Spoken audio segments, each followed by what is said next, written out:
அனைத்து ஆத்ம ஜீவன்களுக்கு நமஸ்காரம். சப்தகன்னி அம்பாள், ஏன் இந்த சப்தகன்னி அம்பாளை நாம் வழிபட வேண்டும் என்று கேட்டேன்னா, சப்தம்னாலே 7.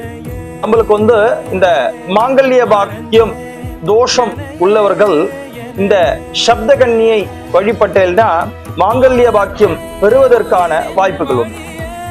அந்த சப்தகன்னி அம்பாலை எப்படி வழிபடணும் கேட்டேன்னா, நீங்க சப்தகன்னி அம்பாள் கோயிலுக்கு போறேன் தெரியலையா, அந்த அம்பாளுக்கு 7 விளக்கு, 7 விளக்கம் பார்த்தேன்னா நல்ல எண்ணெயில தான் நம்ம தீபத்தை போடணும். சப்தகன்னி அம்பாள் எதிர்முறையில வலதுபுறத்துல நீங்க உட்கார போற ஆசனத்துல ஒரு துண்டோட போட்டு உட்கார்ந்துட்டு நான் சொல்ற மந்திரத்தை நீங்க அப்படியே அந்த அம்பாளுக்கு ஜபம் பண்ணணும். வெளியில சொல்லக்கூடாது, ஜபம் பண்ணணும். சரி இல்லையா? இப்ப நான் அந்த மந்திரத்தை சொல்றேன், கேளுங்க.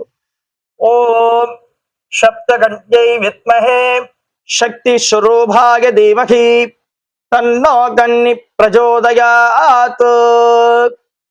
இதுதான் சப்தகன்னி என்ற மந்திரம்.